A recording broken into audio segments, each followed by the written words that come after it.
मी महादेव दामोदर आज गाजराचा हा प्लॉट बघायला आलेला आहे नांदूर शिंगोटे येथे। शेतकऱ्यांनी आपलं नामदारी कंपनीचं NS 891 ह्या वाहनाची इथं लागवड केलेली आहे।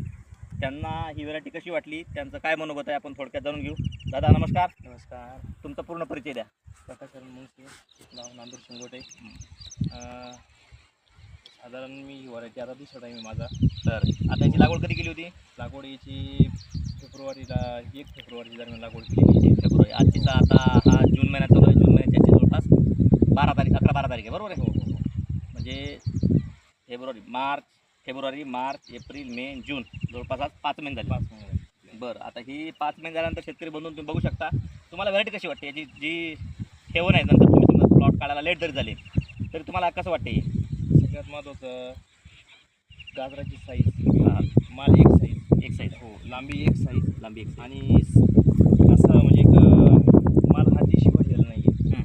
देशी म्हणजे थोडक्यात याचं वय मर्यादा झाल्याच्यानंतर हा माल फुटलेला नाही आहे, म्हणजे क्रॅक गेलेला नाही आहे, खूप मोठी साईज झालेली नाही आहे। साईज आहे तिथंच टिकून राहिलेली साईज आहे पूर्ण टोटल। बरं, आजच एक माझे मित्र शेतकरी आजच प्लॉटवरती येऊन गेले। 5 महिन्याच्या प्लॉटनुसार आज ते एकदम म्हणजे चिकीच झाले गाजर उपटल्याच्यानंतर डायरेक्ट।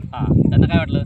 म्हणजे त्यांना असं वाटलं का याच्यामध्ये पूर्ण माल क्रॅक गेला असेल, खूप एकदम काय म्हणतो आपण 2 नंबर साईज तयार झाली असेल, अशा पद्धतीने त्यांना जाणवलं। पण असा कुठलाही प्रकार नाही डायरेक्ट। आणि विशेष म्हणजे गाजर कोणताही उपटा साईज सारखीच निघणार, एका जागेवरती उपटा, निवड करायची गरज नाही, काहीच नाही। कुठेही कसे तुम्ही गाजर उपटा एक सारखी साईज निघणार आहे। मी मागच्या वर्षी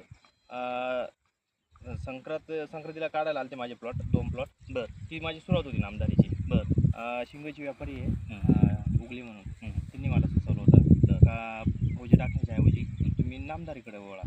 अगोदर लोकल क्वालिटीवाले माझ्या खूप म्हणजे लोकल व्हरायटी 2-3 होत्या, पण नंतर नामदारीकडे वळाल्याच्या नंतर थोडंसं म्हणजे पहिल्यांदी असं जाणवलं का मग पूर्ण मन तिकडेच वळालं, डायरेक्ट वळालं। शेतकरी बंधू तुम्ही बघू शकता, आता ही एकसारखी साईज आहे। आता ॲक्च्युली हे काढायला लेट म्हणजे मुद्दाम ठेवलं यांनी, रेट नव्हते मध्ये, हो रे, नाही का? त्यांच्याकडे गाई पण आहेत बरं का, आणि गाईसाठी हे जर खाऊ घातलं तर दुधातलं फॅटसुद्धा वाढतं, तुमचा अनुभव आहे ना? एकसारखी क्वालिटी आहे, फक्त काय होते आता हे जवळपास मार्च 5 महिने झाले जवळपास, फक्त काय होईल तर याला थोडेसे लव येतील लेट झाल्यानंतर, बाकी दुसरा कुठला काही प्रॉब्लेम येत नाही, फक्त बाकी काहीच नाही।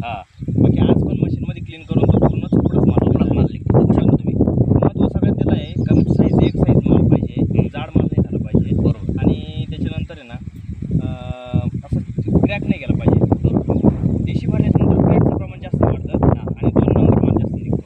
ही क्वालिटी बघायलाच मिळत नाही, साधारण 3-3.5 महिन्याच्या पुढे अशी क्वालिटी बघायलाच मिळत नाही डायरेक्ट, बरोबर। त्याला थोडक्यात आमच्याकडे देशी भरला जातो असं